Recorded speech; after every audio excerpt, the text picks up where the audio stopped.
بچیوں کو وراثت سے بسا اوقات یہ کہہ کر محروم کر دیا جاتا ہے کہ ہم نے جہیز میں ہی بچیوں کو سب کچھ دے دیا ہے، اس کی کیا شرعی حیثیت ہوگی؟ دیکھیں، انتہائی جہالت ہے۔ باپ اپنی زندگی میں جو کچھ دیتا ہے وہ سب کا سب تحفہ اور گفٹ کہلاتا ہے، وراثت سے اس کا کوئی تعلق نہیں، کیونکہ جو فوت ہوتا ہے اس کا مال وراثت بنتا ہی اس وقت ہے جب اس کا انتقال ہوگا۔ تو اپنی زندگی میں تو وہ جس کو جتنا چاہے جو چاہے دینا چاہے دے سکتا ہے، لیکن اور جتنا دیا ہے وہ بہرحال تحفہ ہے، وراثت نہیں ہے۔ لہٰذا جب کوئی مورث جس کی وراثت تقسیم ہونی ہے وہ فوت ہوتا ہے تو جتنے ورثاء اس وقت موجود ہیں اور جتنا مال موجود ہے وہ ان سب کو ملے گا، چاہے زندگی میں باپ کتنا ہی دے چکا ہو۔ یہ اچھی طریقے سے ایک چیز ذہن میں رکھی جائے۔ دوسرا ایک اور جہیز کا پہلو ہے، وہ میں انشاءاللہ عرض کرتا ہوں لیکن ایک مختصر سے بریک کے بعد۔ بسم اللہ الرحمن الرحیم۔ پہلے میں 2 کالز لے لوں پھر انشاءاللہ جوابات کی طرف آتے ہیں۔ السلام علیکم۔ وعلیکم السلام جی جی مفتی صاحب، میں کراچی سے بات کر رہا ہوں۔ میرے 4 سوال ہیں۔ جی بولیے۔ بیان وغیرہ جو ہوتی ہے دی گئی ہے بات مطلب ڈانٹ ڈپٹ کس دار بنانا واجب ہے، فرض ہے۔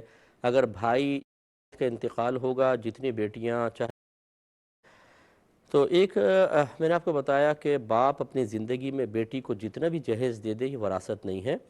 جب والد کا انتقال ہوگا، جتنی بیٹیاں چاہے ان کو زندگی میں بہت لاکھوں روپے دیے ہوں، کل مال میں ان کو حصے دار بنانا واجب ہے، فرض ہے۔ اگر بھائی، جو اکثر بھائی کرتے ہیں کہ بہنوں کے حصے کھا جاتے ہیں، یہ گناہ کبیرہ کے مرتکب ہوتے ہیں۔ اور یاد رکھیں کہ اگر ان میں نابالغ ہوں، خاص طور پہ بچیاں نابالغہ ہوں، تو ان کا مال کھانا یتیم کا مال کھانا ہے اور پیٹ میں جہنم کی آگ اتارنا ہے۔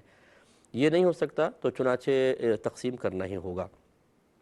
ایک یہ چیز ہوتی ہے، والد صاحب کا انتقال ہو گیا اور ابھی 2 بہنیں کنواری ہیں مثال کے طور پر، اور وراثت ابھی تقسیم ہوئی نہیں ہے، جیسے مکان ہے، کچھ دکانیں ہیں۔ اب بھائی بہنوں سے یہ کہیں کہ اگر آپ اجازت دیتی ہو تو ہم جہیز میں تمہیں سب کچھ دے دیتے ہیں۔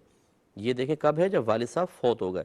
اب بھائی یہ کہہ رہے ہیں ہم جہیز میں تمہیں دے دیتے ہیں، جتنا تمہارا حصہ بن رہا ہے تو وہ اگر تم قبول کر لو، اور بچیاں کہیں ٹھیک ہے ہم نے قبول کر لیتی ہیں ہم، تو پھر یہ جو جہیز میں دیں گے یہ وراثت میں شمار ہوگا۔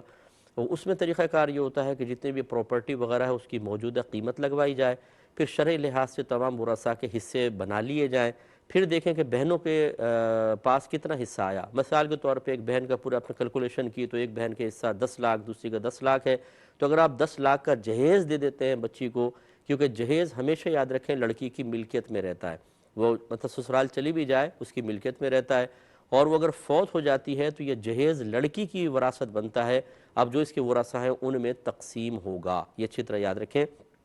تو لہٰذا جب وراثت کی تقسیم کی باری آئے، مورث فوت ہو چکا ہے، اب بطور وراثت جہیز کے اندر جو کچھ دیا جائے گا بچیوں کی رضامندی کے ساتھ وہ وراثت میں شمار کیا جا سکتا ہے۔